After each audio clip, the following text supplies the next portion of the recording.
अस्सलाम वालेकुम जी। आज हम लास्ट टॉपिक डिस्कस करेंगे चैप्टर नंबर 13 का, some hazards of static electricity.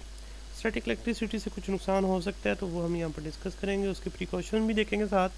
देखें, जो लाइटनिंग का फिनोमिना है, आपने क्लाउड्स में देखा होगा, लाइटनिंग भी है और थंडर साउंड भी आता है। वो कैसे प्रोड्यूस होता है? लेकिन जो लाइटनिंग होती है वो large quantity of electric charge की वजह से होती है थंडर क्लाउड के ऊपर। अब थंडर क्लाउड के ऊपर चार्ज कैसे आता है? वाटर मालिक्यूल्स एयर मालिक्यूल के साथ जब फ्रिक्शन की वजह से मूव करेंगे तो वो चार्ज गेन करते हैं इलेक्ट्रोस्टैटिकली। जैसे आपने स्टार्ट में एक्टिविटी में सीखा था, रबिंग यानी फ्रिक्शन की वजह से। यानी थंडर क्लाउड मूव करेगा, उसके अंदर वाटर मालिक्यूल्स हैं, वो एयर के साथ फ्रिक्शन की वजह से जो है ना वो चार्ज गेन करेंगे। तो और वो थंडर क्लाउड बहुत बड़ा होता है और particles of the water molecules उसके अंदर बहुत हैं, यानी पानी के जो पार्टिकल हैं उसके अंदर वो बहुत ज़्यादा है, इसलिए जो चार्ज आएगा वो भी बहुत सफिशेंटली हाई होगा। तो ये जब एक थंडर क्लाउड के ऊपर चार्ज आ जाता है ड्यू टू एयर फ्रिक्शन, तो फिर वो अपने करीब किसी दूसरे क्लाउड के ऊपर चार्ज इंड्यूस करता है।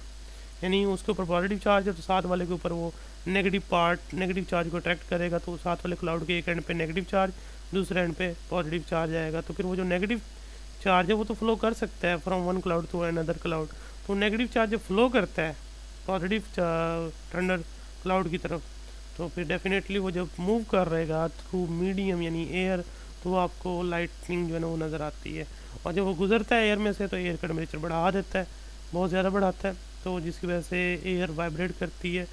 तो वो एक थंडर जो डेंजरस सी साउंड आती है वो उसी की वजह से होती है। तो इसके अलावा वो जो चार्ज है क्लाउड के ऊपर वो ज़मीन ग्राउंड पे भी ट्रैवल कर सकता है। यानी वो हाईली जो सफिशेंटली चार्ज थंडर क्लाउड है, अगर उसके नीचे कोई ऐसी चीज़ मौजूद है जिसके ऊपर ग्राउंड के ऊपर कि उसके ऊपर भी वो चार्ज इंड्यूस कर सकता है, तो फिर वो वहाँ से भी नीचे ट्रैवल कर सकती है इलेक्ट्रिसिटी। तो इसलिए ज़मीन पर आपने सुना होगा वो गिरती है, वो उन्हीं इलाकों पे या जगहों पे गिरती है जहाँ पर वो चार्ज इंड्यूस हो जाता है, या फिर नीचे फ्रिक्शन की वजह से चार्ज अपोजिट आया हो। जैसे आप ओपन स्पेस में हैं तो आपने अम्ब्रेला पकड़ी हुई है, अलग ऊपर ठंडा स्टॉर्म है, अब बारिश गिर रही है, बारिश का जो पानी है वो मतलब जो ड्रॉप्स हैं वाटर ड्रॉप्स, रेन ड्रॉप्स, वो अम्ब्रेला पे गिरेंगे और स्लाइड करते हुए नीचे आएंगे, अम्ब्रेला के ऊपर वो चार्ज प्रोड्यूस कर देंगे। अब अम्ब्रेला के ऊपर तो नेगेटिव अम्ब्रेला के ऊपर पॉजिटिव चार्ज अगर आ गया, ऊपर अगर नेगेटिव चार्ज वाला थंडर क्लाउड हुआ, डेफिनेटली उसका जो नेगेटिव चार्ज है वो ट्रैवल करता हुआ आएगा एयर के ज़रिए और अम्ब्रेला पे आके फॉल करेगा।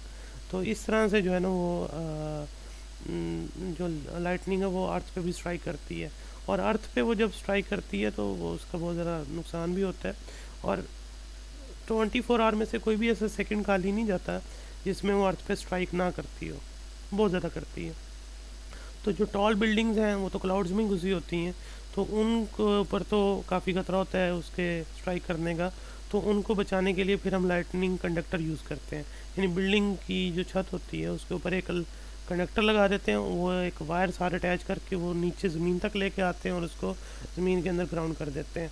तो फिर जब बिजली यानी वो जो लाइटनिंग अगर स्ट्राइक करती है बिल्डिंग के ऊपर, तो उस लाइटनिंग कंडक्टर के ज़रिए जो हमने वायर अटैच की है साथ, उस वायर के रास्ते वो ग्राउंड तक पहुंचती है। अगर वो नहीं लगाएंगे तो बिल्डिंग के अंदर से गुजर के आएगी लाइटनिंग, जिससे नुकसान होगा। इसलिए हम बिल्डिंग को सेव करने के लिए हम लाइटनिंग कंडक्टर का इस्तेमाल करते हैं, ताकि जब भी लाइटनिंग अगर स्ट्राइक करती है बिल्डिंग के ऊपर तो उस लाइटनिंग कंडक्टर के ज़रिए एक लाइट यानी इलेक्ट्रिसिटी को पाथ मिल जाए ग्राउंड तक जाने का। क्योंकि ग्राउंड लो पोटेंशियल पे है, तो इसलिए हमेशा जो चार्जेस हैं वो लो पोटेंशियल की तरफ फ्लो करते हैं, हाई से लो की तरफ। तो ये इसलिए लाइटनिंग कंडक्टर यूज़ किए जाते हैं, जिससे लाइटनिंग की डैमेज का जो डैमेज है वो उसको कम किया जा सकता है या सेव किया जा सकता है। उसके बाद फायर एक्सप्लोजन है। स्टैटिक इलेक्ट्रिसिटी जो है ना वो फायर की वजह भी बनती है, एक्सप्लोजन की वजह भी बनती है, ख़ासकर जहाँ यानी कि इलेक्ट्रिक चार्ज जो है वो फ्रिक्शन की वजह से प्रोड्यूस हों और उसके सराउंडिंग में कुछ ऐसी चीज़ें हों जिनको आग लग सकती हो। जैसा कि एक आप पेट्रोल पंप पे हैं, आप वो अपनी गाड़ी में फ्यूल जो है ना वो फिल करवा रहे हैं, तो डेफिनेटली जब आप गाड़ी से उतरेंगे तो आप जब गाड़ी से उतरे हैं तो आपके कपड़ों पे चार्ज हो सकता है, क्योंकि आप सीट्स जिस पे बैठे थे वो लेदर थी, वो भी इंसुलेटर था, आपके कपड़े इंसुलेटर हैं। और अब करते हुए आप नीचे गए हैं तो डेफिनेटली आप जब नीचे उतरेंगे तो आपके कपड़ों पे चार्ज हो सकता है। और आपके बॉडी के ऊपर जो चार्ज है वो अगर ऐसी जगह पे डिस्चार्ज होगा जहाँ सराउंडिंग में जो पेट्रोल वेपर्स हों या गैस मॉलिक्यूल्स हों, डेफिनेटली वो ऐसी जगह से जब डिस्चार्ज होगा तो वहाँ पर जो है ना वो आग लगने का खतरा होता है। तो इसलिए ज़रूरी है कि जब आप गाड़ी से उतरें तो आप गाड़ी को दोबारा फिज़िकली टच करें। आपकी बॉडी का जो चार्ज है वो वापस उसी जगह पे चला जाएगा जहाँ से वो रिमूव हुआ था।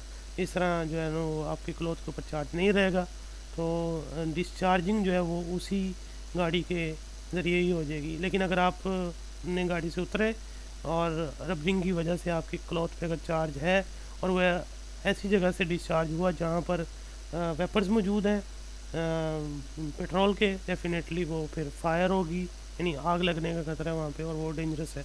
इसके अलावा ये साइड बॉक्स में भी दिया गया है कि जो जहाज़ हैं वो जब लैंड करते हैं तो उनके जो टायर होते हैं वो स्पेशली डिज़ाइन किए जाते हैं, क्योंकि जब हवा के अंदर एयरप्लेन मूव करता है एयर फ्रिक्शन की वजह से उसके ऊपर चार्ज आ जाता है।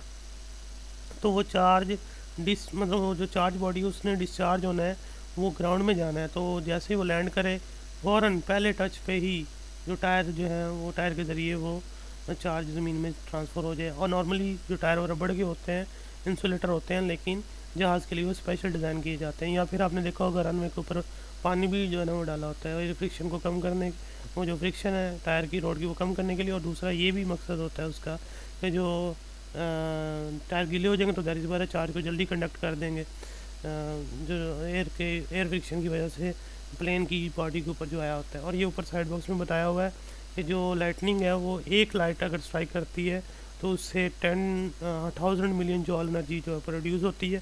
तो वो कहता है इससे आप तकरीबन 10 लाख बल्ब जो है ना वो 100 वाट के वो आप जला सकते हैं। इतनी ज़्यादा हाई पावर जो है लाइटनिंग स्ट्राइक करती है, इससे नुकसान होता है।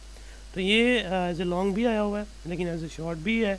तो इसमें लाइटनिंग का बताना क्या होगा, दूसरा ये कि आप स्टैटिक इलेक्ट्रिसिटी से कैसे जो है ना इसके प्रिकॉशंस क्या हैं, कैसे कर सकते हैं, इससे बच सकते हैं। और ये एयरप्लेन वाला भी आया हुआ है। जब हम शॉर्ट क्वेश्चन डिस्कस करेंगे तो उसमें ये आ जाएगा। फिर अगर कोई बात ना समझ आए तो पूछ लीजिएगा। अल्लाह।